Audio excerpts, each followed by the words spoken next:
নমস্কার, সকলকে শুভ সন্ধ্যা এবং আমাদের আজকের ওয়ান ডে ন্যাশনাল লেভেল ওয়েবিনারে সুস্বাগতম। আজ আমরা আমাদের সঙ্গে বিশেষ অতিথি হিসেবে পেয়েছি ডক্টর নিবেদিতা মেনন মহাশয়াকে এবং আমরা রাষ্ট্রবিজ্ঞান চর্চা কেন্দ্রের পক্ষ থেকে উপস্থিত রয়েছি। আমি পায়েল দাস, আমার সঙ্গে রয়েছে প্রকাশ চক্রবর্তী, অয়ন ঠাকুর। আলোচনা যাওয়ার পূর্বেই আমি আলোচনার আলোচকের একটি ছোট্ট পরিচয় আপনাদের সামনে তুলে ধরতে চাই। Our today's topic is feminist engagements with science. Today we have Dr. Nivedita Menon Madam as our chief guest. I am going to a brief introduction of Madam. Dr. Nivedita Menon is professor in the Center of Comparative Politics and Political Theory, School of International Studies at Jawaharlal Nehru University in New Delhi, where she teaches political thought. Her area of interest or specializations are political theory, feminist theory, Indian politics, etc. She has taught from 1987 to 2001 at Lady Sri Ram College, Political Science Department, Delhi University, and since 2008 at Jawaharlal Nehru University. She got A.K. Ramanujan Award for translation from Hindi and English, Malayalam into English, instituted by Katha on 1994. Her books include Recovering Subversions are Feminist Politics Beyond the Law 2004, an edited volume titled Sexuality 2007, Seeing like a Feminist 2012, and Power and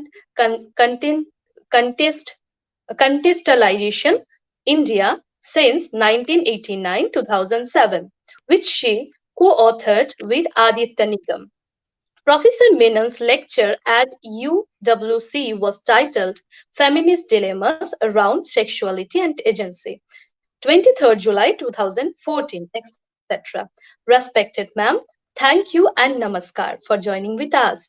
I request you to start today's webinar. Thank you. Thank you very much, Payal and Prakash and other friends. I'm very happy to be here with you this evening. When Prakash invited me to speak, he said that I could choose any topic. And he also said that I would be speaking to students.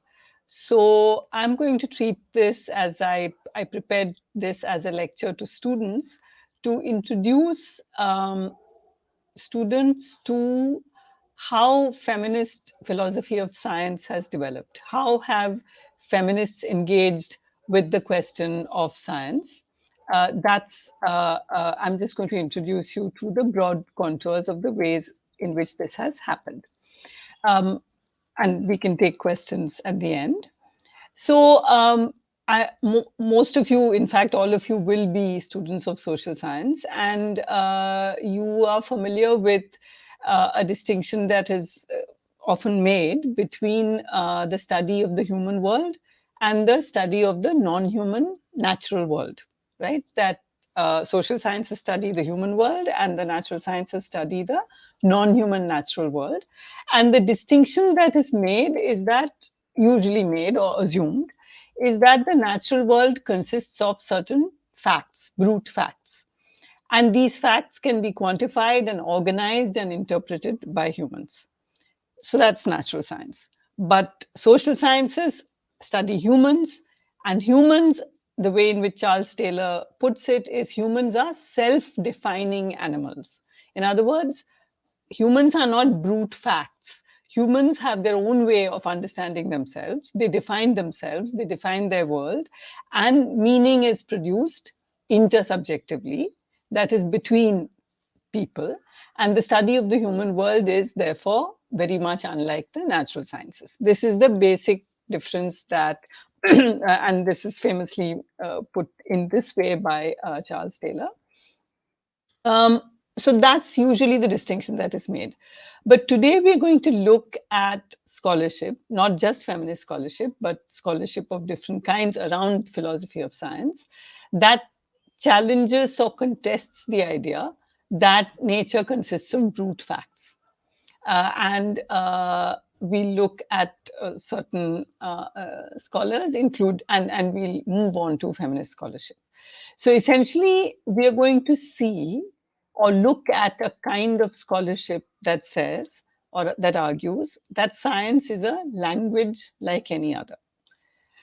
So, one very important voice in this debate, and some of you may have come across him, come across his work, is Thomas Kuhn, who, in the structure of scientific revolutions, made the very kind of strong argument. He made a strong critique of the understanding of science as a revelation of a natural order independent of human action. That it's not, so he argued that it's not just something that exists out there and humans simply study it. Rather, Kuhn argues that scientific knowledge is a human creation produced out of available matter and cultural resources.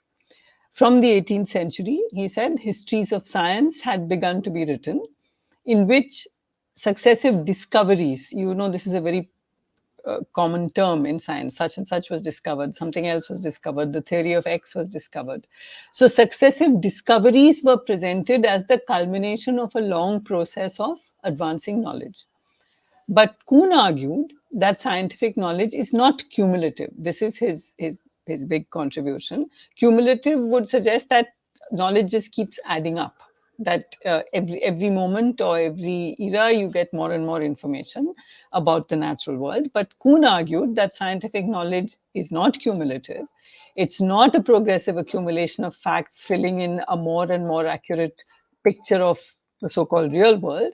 Rather, Kuhn argued that there are breaks in the way scientific knowledge develops. He made a crucial distinction between normal science and revolutionary science. For each scientific discipline, he said, there is an initial period of confusion, disorganized research, and finally the establishment of a paradigm. A paradigm is the entire set of beliefs, values, techniques, etc., shared by the members of that scientific community. And once a paradigm is established, the phase of normal science, what he calls normal science, follows. So in the phase of normal science, research is directed at developing the paradigm, applying it to solve problems. Gradually, problems emerge or become visible that cannot be solved by the accepted methods, and the paradigm becomes more and more inapplicable. And at some point, what he calls a revolution occurs and a new paradigm emerges. So the title of his book, as I said, is The Structure of Scientific Revolutions. So you have a science moving from a phase of normal, what he calls normal science, and gradually as the paradigm becomes unsustainable, the paradigm breaks and a new paradigm emerges. So examples of such scientific revolutions are the Copernican revolution, for example, that displaced the Ptolemaic view of the universe, which had the Earth at the center, to the sun-centric or the heliocentric one. That's one example, the Copernican revolution. The Newtonian revolution established certain laws of motion, not only for Earth, but linked the movements of extraterrestrial bodies also to these laws. That's another revolution. The Einsteinian revolution, which established the theory of relativity through the recognition that two inertial observers moving relative to each other would not agree on measures of time or distance. They may not even agree on the order in which events take place. So the absolute nature of time implicit in Newtonian mechanics was overthrown and replaced by the idea of space-time.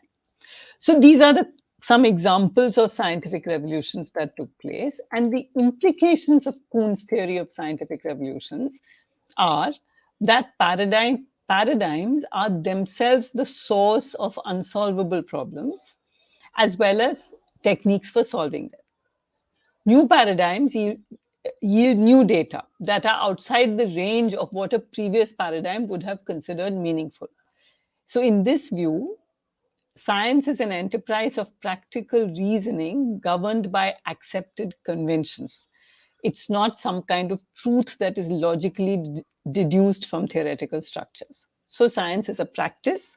Science, so this way of thinking about science basically says that once we think of science as practice, a new way of thinking about science opens up. So we could make a distinction between science with a capital S and science with a small s.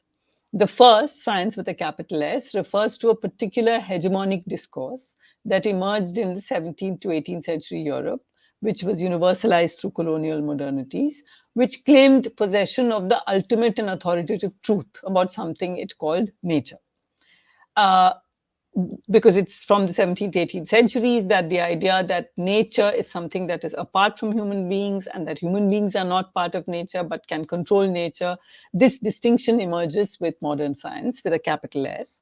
But science with a small s would actually lead us to recognize actual practices by scientists that are heterogeneous, that are internally contested, that are debated, and paradigms. There are paradigm shifts, paradigms become old, new paradigms emerge. All this comes out of the actual practice of science. So one distinction that it might be interesting to keep in mind is the science with a capital S and science with a small s. Another distinction that we can keep in mind is the science technology distinction. And we actually need to, in a sense, open up this distinction. It's this binary between science and technology. And we need to recognize that the distinction was produced in order to retain for science. So this is part of the way in which the European Enlightenment functioned, that the distinction between science and technology was produced in order to retain for science with a capital S the status of a body of abstract, universalizable knowledge embodying reason and progress, which originated in Europe. So in this understanding of what is proper science emerged in Europe from the 17th century. That proper science is what Europe did. Abstract, universalizable knowledge embodying reason and progress. But so what was this Enlightenment argument doing? It was denying the fact that for centuries prior to this, scientific methods and knowledge had emerged in Mesopotamia and Egypt, in Arab civilizations, in India, China, Sudan. And all these developments had actually helped to inform and build the European scientific revolution. So what we could call these black sources of European civilization, particularly of Greece, were erased from memory by the 18th and 19th century European romantics, while Enlightenment discourse in Europe pronounced European science to be the embodiment of advanced rational civilization. Previous forms of knowledge developed in other parts of the world were characterized as merely a collection of skills. So this was mere technology, which could not be considered to be science with a capital S in the modern sense, which is, of course, European science. Now, this self-characterization of European science is part of a general theory of modernity, which is emerging in Europe at the time. And this distinction between science and technology was meant thus to distinguish between, on the one hand, this new form of abstract knowledge embodying human reason developed by Europeans, and on the other, the application, so-called application of these abstract principles to specific problems, or the collection of skills that pre-modern knowledges represented. So science, proper science emerges, is supposed to come from Europe. Whatever any other cultures or civilizations did was simply application or technology or techniques. However, post-Kuhnian developments in the history of science have problematized these assumptions, the progressivist and universalist claims of science, and its assumption that the application of scientific method would in time reveal a single unified account of the natural world. Rather, as Kuhn puts it, when paradigms change, the world itself changes with them. Now, this background is necessary before we move into feminist philosophies of science, because if I were to suddenly just start telling you about the ways in which feminism and feminist philosophies of science have deconstructed the discipline, it would sound as if it was something that only feminists did. So I wanted you to know through Kuhn, but there's actually much broader. There's Fleck. There are other. We're not going into that, but there has been a questioning of this idea of cumulative science and objective science for a long time. Now, let's move to feminist philosophies of science, which is what I want to focus on today. So feminist philosophies of science start with the assumption that knowledge is produced not by individuals, but by communities. both scientific and other cultural communities. And science itself is a culture. So community, not meaning not communities into which you're born, obviously, in this context. We're talking about different kinds of communities, which are social and so on. So feminists argue that the same empirical evidence can be interpreted very differently by patriarchal frames arising from human society and by feminist frames. That is, you can look at the same information and it would be interpreted differently by patriarchal frames and by feminist frames, which of course raises questions both about the philosophy of science as well as the sociology of science. And the sociology of science, of course, has to do with the actual presence or absence of women in these disciplines, largely absence, right? Women are largely not even present in science. Now, let's take the instance of feminist historian of science, Emily Martin, who draws our attention to the fact that science, far from simply describing natural phenomena, is in fact an interpretive exercise. Science involves interpretation. It doesn't simply describe phenomena. Her study of scientific accounts of the process of human reproduction demonstrate how these accounts cast the egg and the sperm into roles drawn from socially normative notions of heterosexual relationships in the contemporary Western world. So, if you think about your class 10 biology textbooks, the way in which the sperm and the egg are talked about. So, usually, how is it that the egg is passive? It is passive, the sperm is active. This is how it's written about, right? The egg is passively transported, it is swept. So she looked basically at a lot of biology books and how the process of human reproduction is talked about in biology books. So the egg is passively transported, is swept or drifts. These are interesting verbs along the fallopian tube, waiting for the active sperm to take the initiative and make her, right? By now, you're really thinking the sperm as he and the egg as she, make her fulfill her reason to be living. Once released from the ovary, a standard textbook says, once released from the ovary, the egg will die unless rescued by a sperm. So, what Emily Martin is saying is that the egg is being talked about as if it were a woman in patriarchal society, and the sperm is being talked about, and these are by scientists, mind you, right? These are biology textbooks.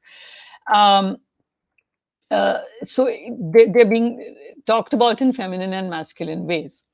Now, new research has for long, new meaning not 21st century research, for a long time, from the early 20th century onwards, it was clear that the sperm's motion is not strong enough to propel it forward all by itself. It is in fact drawn towards the egg surface, where the egg has the egg has so it's a mutual interaction, right? The egg has the capacity to draw the sperm towards it, and it is drawn towards the egg surface, where it is held fast by the adhesive surface of the egg. But even this kind of research and this kind of information did not lead to a more interactive view of their relationship. Martin points out that instead, either the aggressive sperm metaphor continues to be deployed, or another cultural stereotype comes into play, that a woman as an aggressive and dangerous threat. Um, so it's one or the other. So both of these are cultural stereotypes. So it's important to note that in biology as a discipline, there is an alternative model that is available, which could have been used, which is the cybernetic model, which has a notion of feedback loops, flexible adaptation to change. So if one used the cybernetic model in biology, then you don't see systems as top-down and hierarchical, right? But as internally responsive to mutually interacting elements within it. Such a model would enable a reading of the egg and the sperm interacting on more mutual terms. So, what Emily Martin is saying is, and this is just one tiny example, that when scientists look at the natural world, they look at it through patriarchal frames, they look at it through the patriarchy in which they operate, and they apply male and female roles everywhere. Now, as a counter, let me offer you a literary reading of the journey of the egg and the sperm. And this is not science, this is a short story. It's a very famous short story by an early modern feminist writer in Malayalam, Lalitambiga Antarjanam.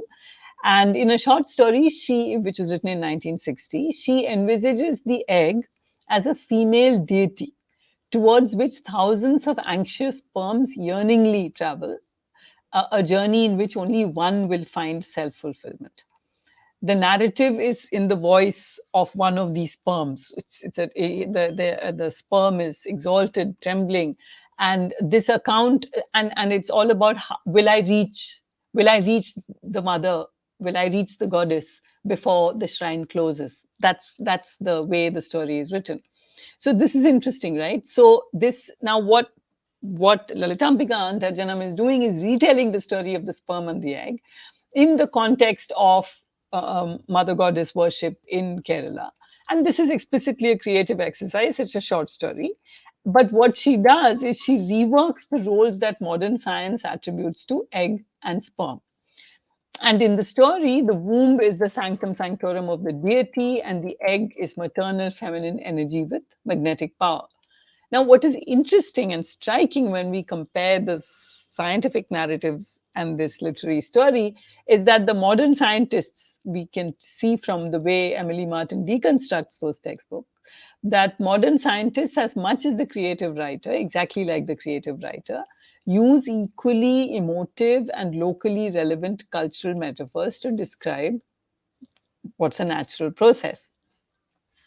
There are many examples that feminists have shown of how the natural world is looked at through a patriarchal lens. So there's a very interesting book by Evelyn Shaw and Joan Darling.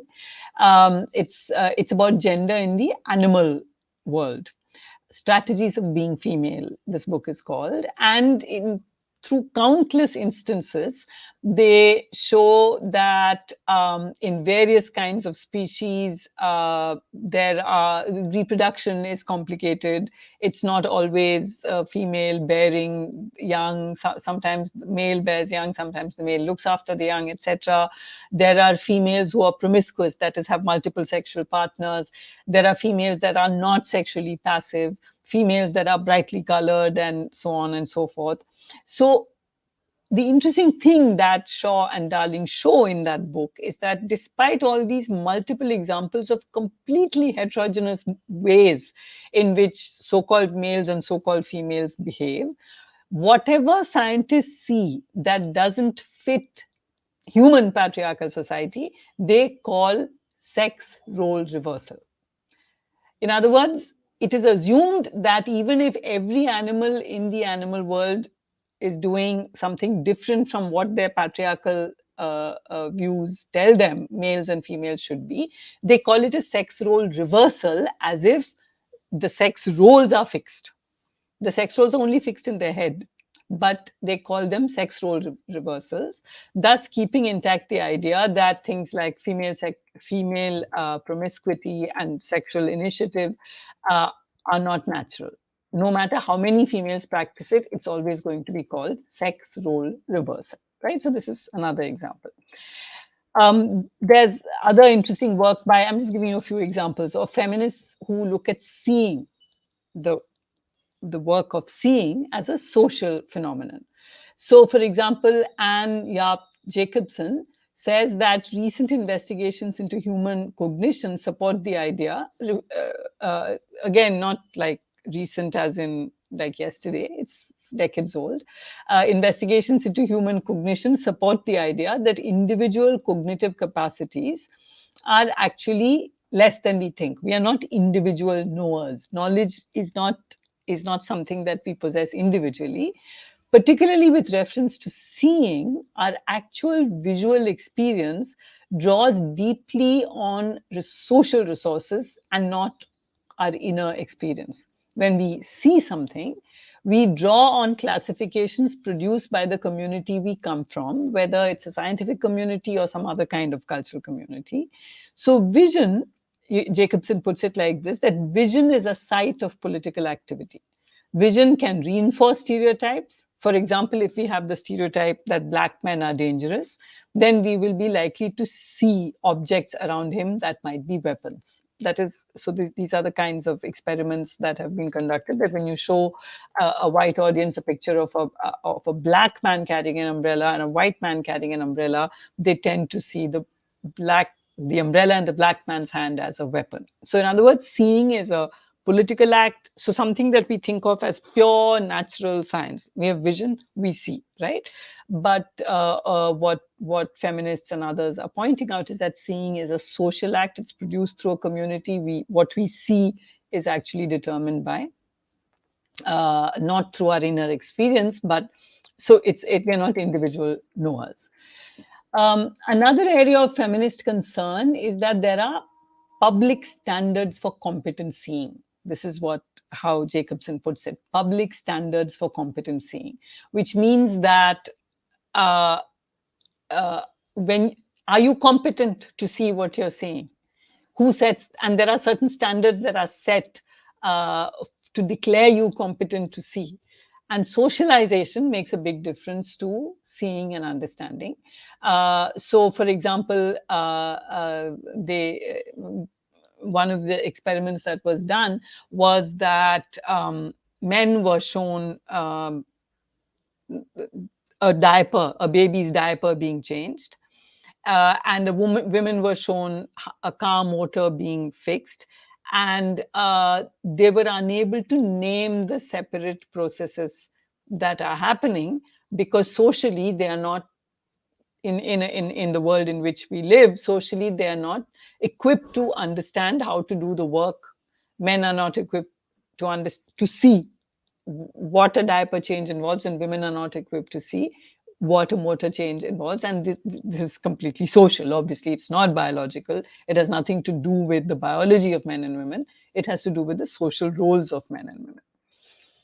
Now, coming to bodies, because we are talking about biology right now quite a lot. We'll move to other scientific disciplines in a minute. But in biology, obviously, we come up with the question of bodies. So one might say, okay, you're saying everything is social and everything is constructed and so on. But what about bodies? There are real bodies. So let's look at that idea about real bodies. Now, we have seen how feminist historians of science draw our attention to the fact that biology is already cultural, right? If this is so, that's what we've done so far, that biology is already cultural. If this is true for bodies in nature, and if this is true for bodies in general, then there are significant implications for gender. The multiplicity of real bodies is rendered invisible or illegitimate through the functioning of hegemonic legal, medical, and cultural codes. So, if you have infants who are born with no clear determining sexual characteristics, with the coming of modern medicine in the 18th century in Europe and gradually in our parts of the world, the child sex is declared at birth, but this is not really necessary. We don't need to know the sex of the child at birth, and the declaration of the sex of the child is based on a visible characteristic. That is, if the doctor recognizes a penis. The rest of it. So what happens is that later, if there are intersex babies, and now increasingly it is being re-recognized that the world is actually peopled with human bodies that are very, very different, that all human bodies don't just fit into male and female categories, and we won't all pass gender tests. I'll come to that. So if you have infants who are born with no clear determining sexual characteristics, or men and women who have characteristics that are non-masculine or non-feminine, all of these are disciplined into normalcy, because if you're assigned a sex at birth, then you don't fit that sex as you go along. It's treated as a pathology. It's treated as a medical condition, and it has to be cured. So there will be medical interventions on you. So they're disciplined into normalcy through methods ranging in severity from cosmetic to surgical intervention, or they are declared to be abnormal or illegal. And all our languages, most of our languages, also are very gendered, and one ends up having to say he or she, or karta hai or karti hai. I'm aware that Bangla doesn't actually have that problem, but almost all other languages do. So the language makes you falter with reference to referring to a human being who you cannot allot a gender to. So you have, so what we're really saying is that there's a continuity, there's a continuum of bodies, not all bodies are not entirely male or entirely female. Now, from the 20th century, the hormonal conception of the body has become one of the dominant modes of thinking about the root of sex differences. So there have been various kinds of scientific debates about what makes for sex difference from the 18th century onwards. One might ask, why are we so concerned, right, with sex differences? But it's a relatively new phenomenon in human history from the 18th century, and with the coming of modernity, it became even more strong, the need to fix a gender. And in fact, it's only with the coming of modernity that people who have different kinds of sexual characteristics, who were called hermaphrodites, that's a term, that's an old term, but they had to choose. In Europe, it was criminalized to live as a hermaphrodite. You had to, so that happens like overnight. In the 17th, 18th centuries, laws are passed, you have to choose one sex and stick with it. So this is supposed to be a natural body, but in fact, nature is continuously being controlled through legal and social and moral and medical codes. So from the 20th century, the difference between males and females was supposed to be hormones, male hormones, female hormones. But it has been pointed out that the hormonal conception of the body should have freed us from the tyranny of the binary sex difference model. Because if all bodies can have both male and female hormones, then maleness and femaleness are not restricted to one kind of body alone.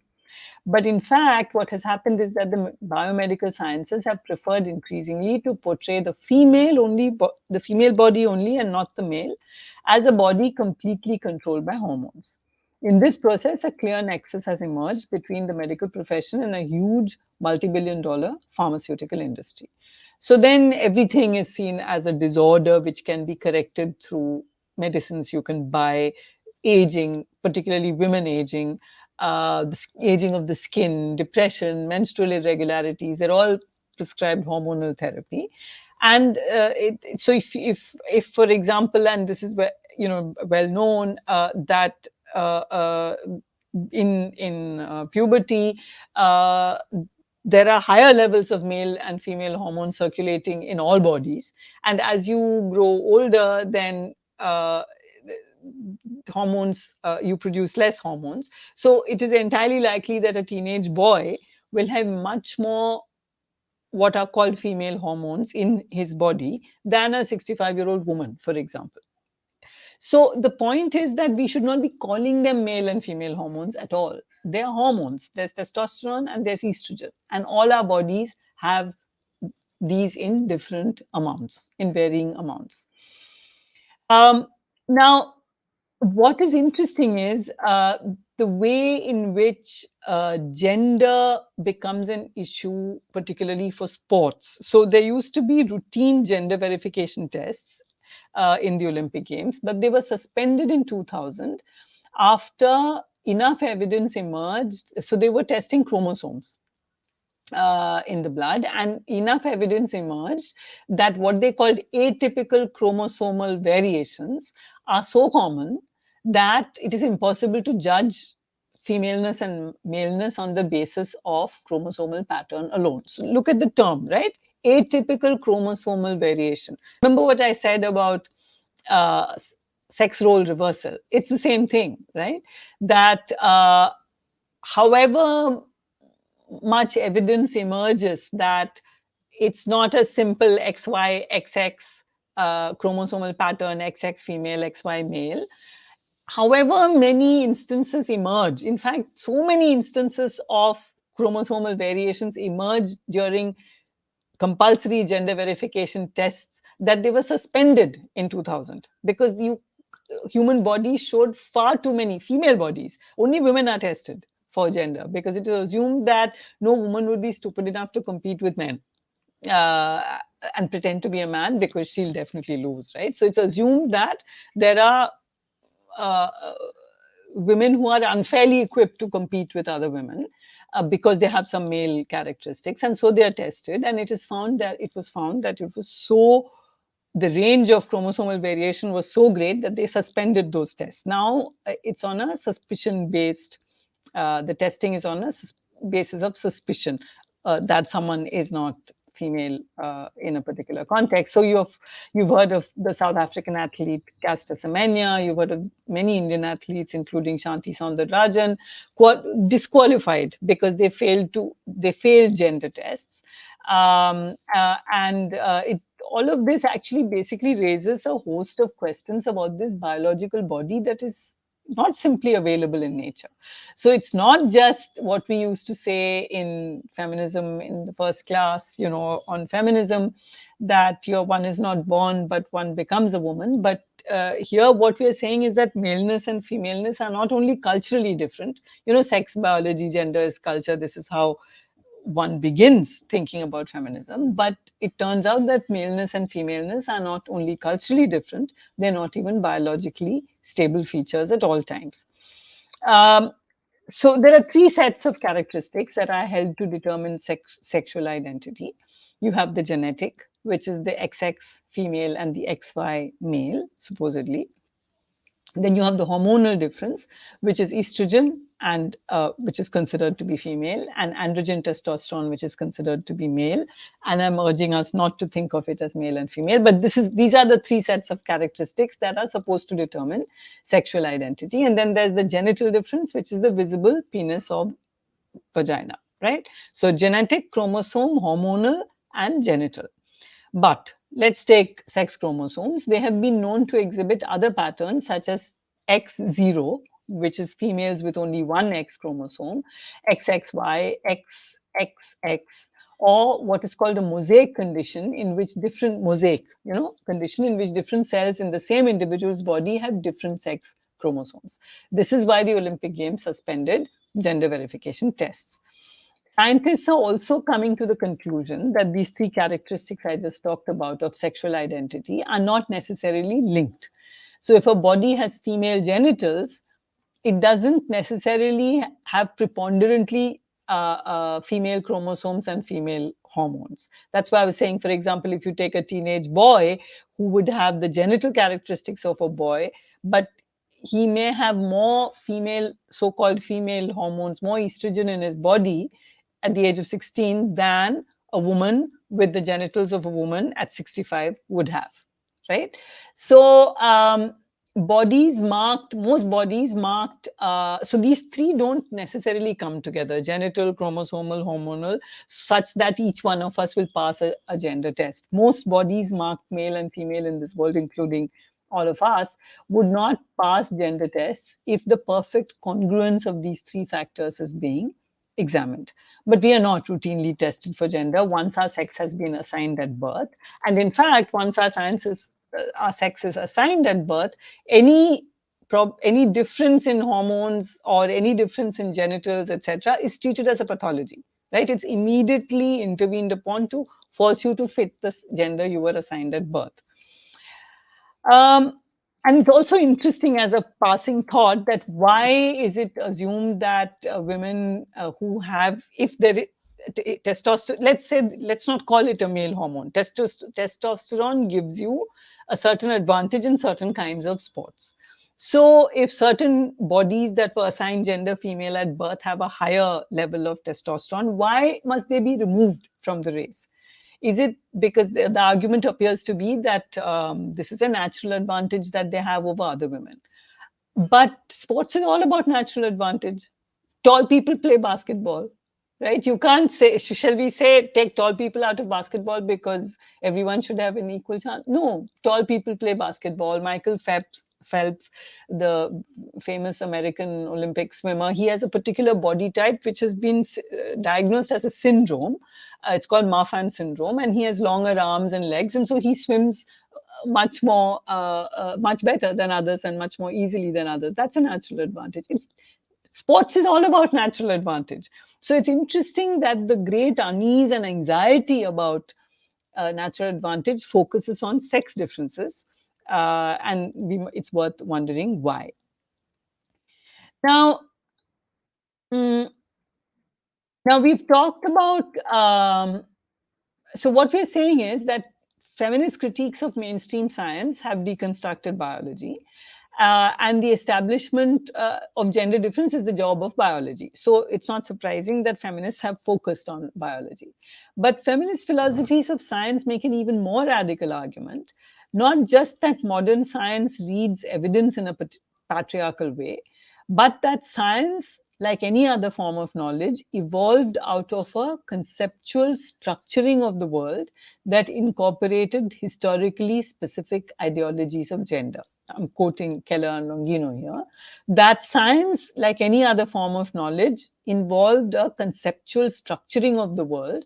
And it is based on a conceptual structuring of the world, which is shaped by historically specific ideologies of gender. So, philosophers of science have inquired into ways in which discourses of science choose between paradigms. That is, a paradigm as emerging from the intimate interrelationship between laboratory apparatus, which is designed with specific purpose to yield specific data, theories, and the responses of the actual matter involved.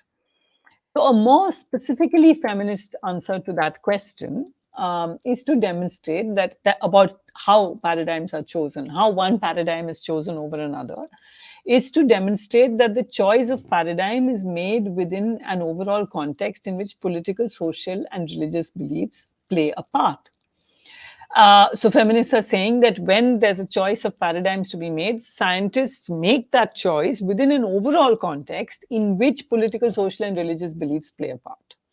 So an interesting example is the work of Elizabeth Potter, who studies the emergence of Boyle's law of gases.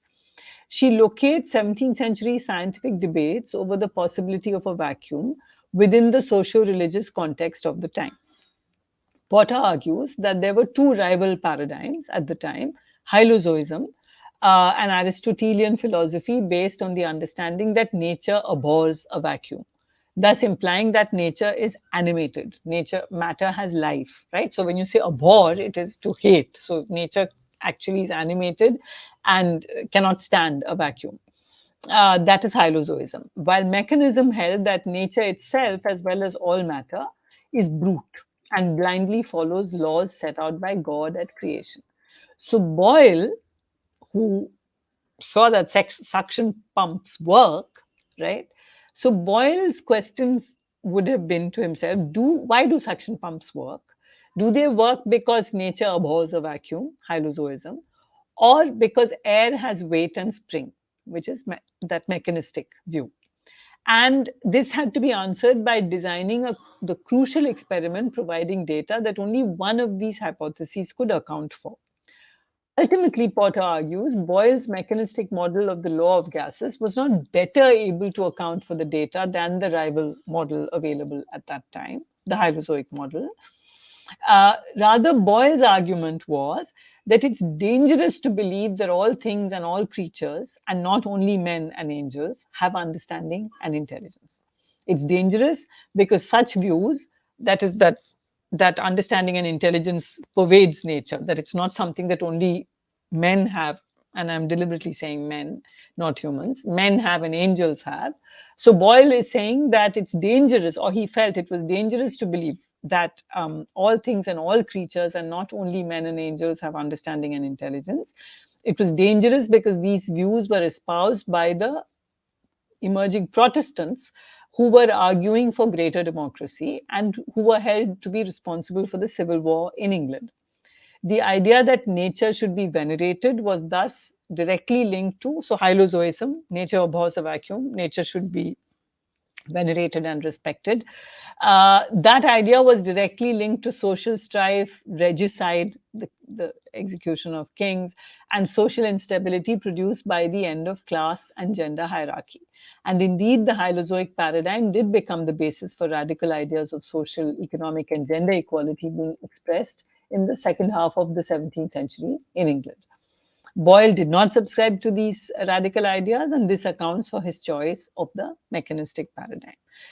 So, what is Potter saying? That Boyle's decision to pursue a mechanistic research program and his interpretation of data was influenced by his social and political views.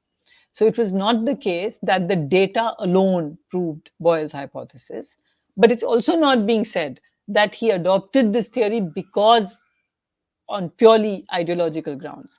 Rather, Potter is arguing that a combination of both ideological implications and empirical adequacy led him, it leads all scientists, to adopt a particular model. The point to reiterate here is that empirical adequacy was not exclusive to any one model. So, if I to quote Potter, when scientists are faced with competing hypotheses, both of which cover the existing data, their decision in favor of one or the other is constrained by background assumptions. Now, this again is not something that only feminists say. Joseph Needham, in his study of Chinese science and civilization, had made a similar point when he explained the differences in Chinese and European conceptions of the law of nature, linking these to their conceptions of the law and the sovereign. So the Chinese saw nature as self-governed, unfolding according to its own internal harmonies, and it was the work of science to find the way of nature in order to be able to go along with it. Europeans saw science as revealing natural laws laid down by an external god, laws that were obeyed by chemical substances and planets alike. So the models of science that the Chinese and the Europeans followed were based on their overall understanding of what the world is and what nature is. And these differences arose, according to Needham, because of their different conceptions of the role of political authority.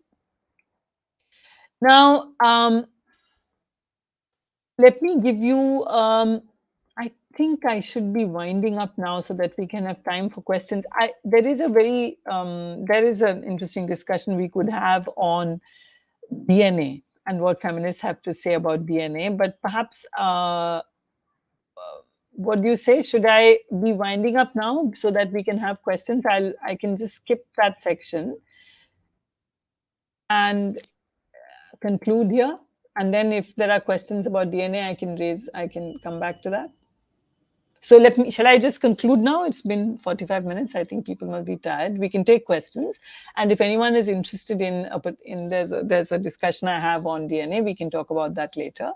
So I just want to, let me conclude by saying that we are not saying, and feminists are not saying, that if extra scientific values influence scientific work, it's bad science. We're not saying that.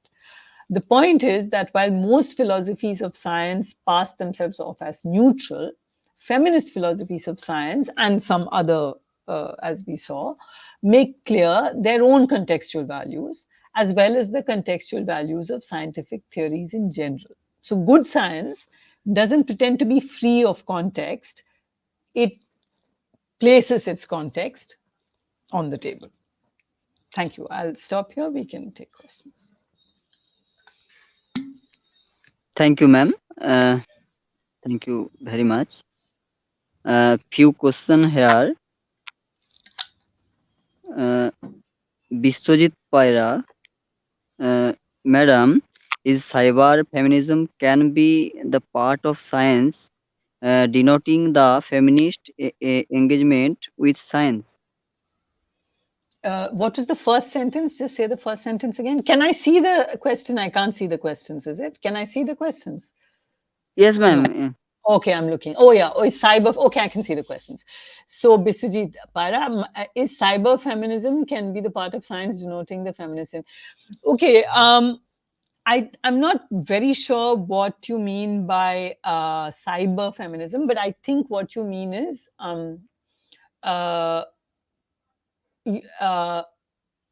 so there's a whole kind of feminist way of thinking about rethinking the idea that, from the 17th century idea, that the human body is like a fortress, that the human body is completely closed. It is an individual body. It ends at the skin. It is entirely internal to itself. So these ideas are being challenged. So you have people like, very famous philosopher of science, Donna Haraway, talked about cyborgs. And so that is to say that human bodies are not only placed within nature, but human bodies are also full of external interventions. I'm wearing glasses. There are people who I may have to use a crutch at some point, or there are people who have stents in their heart, or you break your bone and you have a metal rod, etc., etc., right? So hearing aids. I mean, there are just multiple ways in which human bodies are not fully biological, not fully closed. They're actually part of nature and part of non-nature. So that's the kind of idea that a certain feminist historian of science would bring about. I'm assuming by cyber feminism you mean that, and if it's something else, then you can ask another question. Prakash is asking, can there be a feminist science? Yes, this is feminist science, right? What I was talking about, whether it's Emily Martin, whether it's Potter, whether it is feminists who are thinking about DNA differently. And it's not necessarily, obviously, women's, but yes, feminism, there is and there should be feminist science. In the sense that you recognize and you deconstruct the values that are going in to produce a certain thing as objective, a certain phenomenon as objective. You look at what is not objective about it, you place the context on the table. So yes, a feminist science would challenge the ways in which, so some of it may not have directly to do with gender, but it could be about what is the model you choose. Do you choose a top-down model for everything, or do you choose a cybernetic model, right? I talked about the cybernetic model. So if you take the DNA, there's one way of reading the DNA, which is the way it is read, that it's the master code, right? It's a very hierarchical model. But in fact, a lot of feminist scientists are saying that this DNA is a tiny part of a much larger cell system, but also the way the body is placed in the world. In other words, someone whose body is growing up in a malnutritioned environment will obviously, even if they have the same DNA as someone growing up in a better environment, the bodies will be different, right? So, so a feminist science also means resisting the idea of top-down models, master code, and looking for scientific models which are more interactive. What does it mean to do social science as a feminist? Okay, that's social science as a feminist, I think you all know. I mean, that's something we talk about all the time, which means you would recognize gender as a factor. So this is a different, it's actually not related to my talk, but since you asked the question, I'll just quickly say that to do social science as a feminist is to keep in mind gender as a variable, but to recognize that it's not always only gender that acts as a determining cause of some phenomenon.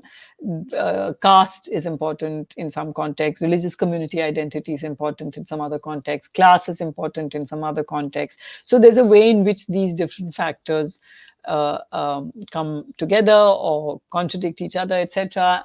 But as a feminist, we would always remember that gender is a factor that could be shaping class, caste, and religious community identity as well. I think, Ma'am, one question, more question. Yeah. How does the feminist perspective relate to science?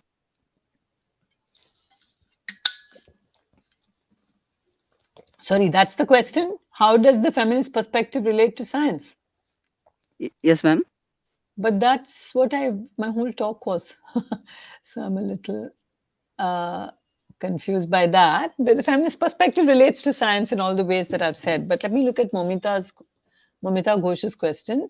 You said about the binary between science and technology, that science was conceptualized as a homogenized empirical phenomenon dominated by Western Enlightenment, and technology is the practice or skill of other non-European countries. Is this idea still relevant in today's world? No, Momita. I mean, that's the whole point, that we have to question that distinction, because that distinction was made to produce a hierarchy between scientific practices of the non-European world and what Europe did. So as I said, European Enlightenment is actually, and it's well established by now, European Enlightenment was fueled by worldwide, global-wide, different kinds of scientific knowledges were emerging, but Enlightenment and the particular way in which European Enlightenment produced its own biography was that this is science, everything else is merely technology. So that distinction is something that we have to question. Biswajit, feminism with science can be the fourth wave of feminism, as in present time, Facebook, Twitter becomes the main media through which feminists are expressing their grievances. I'm not sure. Are they two different questions? So I'm not sure. So the wave, I'm not going to subscribe to the wave theory, because it's not as if feminism is suddenly discovering science. I mean, feminists, as I told you, feminists have been talking about science forever. So it's not as if some fourth wave is coming up now. So feminists have always challenged the naturalistic and objectivist claims of science. So that's one part of your question. And the second part of your question is Facebook, Twitter becomes the main media. So I'm not quite sure what to do with that. Social media is a whole other question. And I'm not sure that's what I want to talk about today. That has nothing to do with my talk. Some of the basic research questions of feminist theory, these have nothing to do with my talk. The basic research questions of feminist theory, there are hundreds of them, Prakash, hundreds and hundreds. There are libraries of feminist scholarship. So I don't think it'll be one or two basic questions. I already answered the question about how gender is something that we would take seriously, but we would recognize that gender is not the only factor that works. Nivedita, how does feminist perspective relate to Indian politics? That's like another whole lecture. So how does it relate to Indian politics? Why don't you tell me? Is there a feminist way of looking at Indian politics? What are the issues that will come to mind if you think about that? But so that's like another lecture, no? It's another topic, it's another lecture. Elections, equal pay. I mean, there's just too many issues.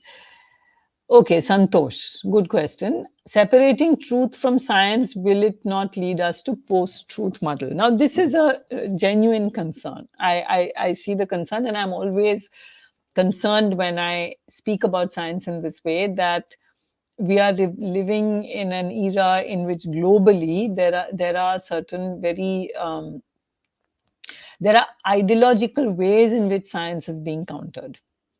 So I mean, whether it's Trump or whether it is Hindu right wing here, and the Christian right wing in other parts of the world. So there is a way in which this is a fear that if we separate the idea of truth from science, we'll be left with just multiple ways in which science can be talked about. But actually, the fact is, if you talk to actual practicing scientists, actual practicing scientists are really talking about truth. They are talking about their practices and the ways in which they are able to establish certain facts which are arising out of the context of that particular experiment, of the particular laboratory equipment that they designed in order to arrive at that. It's so practice. That's why I was making a distinction between science with a big S and science with a small s. That science with a big S is the abstract practice, which Europe claims, but science with a small s is the actual practices of scientists, and they're able to justify and hold on and present an argument based on certain practices that they've carried out. Very rarely, I think, would actual practicing scientists claim truth, some kind of permanent truth, because they would be the first ones to say that this is what we believe now to be the case. You see, so I don't think, I understand the concern, but I don't think we have to worry about. At least I think we should be alert. I agree we should be alert to it. And so if there is a counter view being posed or placed, then that counter view has to be justified. It can't just be stated. So we're not saying, so as I concluded my talk, I said that it's not the context. Having context doesn't make it bad science. Recognizing the context is part of good science. So Prakash's questions, I think I've already answered in my talk. How does feminist perspective relate to science and the critique of science? That's exactly, I think, what I've done so far. So if there are any other questions.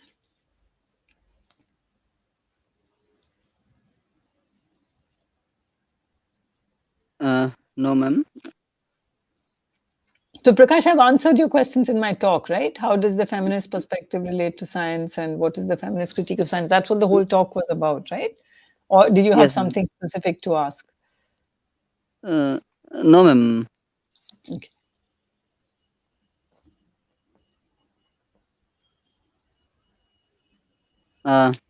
Thank you, ma'am. Thank you, Prakash.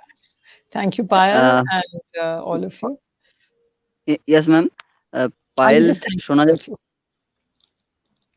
Ma'am, one more question.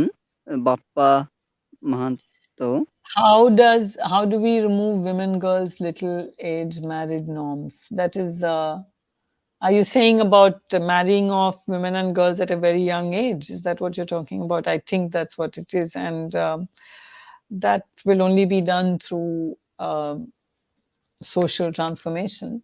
I don't think a law is enough or sufficient. And it has to be done through social transformation, and it has to be done through massive state investment in education. When the state makes education free and compulsory all the way up to the university, then you will see that, and makes it compulsory for everyone to be educated up to the age of 18, you'll see the age of marriage will rise on its own. Thank you, ma'am. Okay, we have no questions. Thank you so much, ma'am, for this informative session. You made this topic too easy for us. Thank you for giving us time from your busy schedule. In future, we hope you will be with us. Thank you. I hope so too. Thank you very much. Namaskar. Thank you ma'am. Feedback লিঙ্কটি আমাদের WhatsApp গ্রুপে দেওয়া হবে। হ্যাঁ, feedback আপনাদের জন্য জানিয়ে রাখি, ফিডব্যাক লিঙ্কটি হোয়াটসঅ্যাপ গ্রুপে আমরা দিয়ে দেব, এবং আপনাদের সার্টিফিকেট প্রদান করতে আমাদের 1 থেকে 2 দিন, আমি 3 দিনই বলছি, 3 দিন সময় আমাদের লাগবে। আপনারা একটু ধৈর্য ধরে আমাদের সঙ্গে সহযোগিতা করবেন। ধন্যবাদ।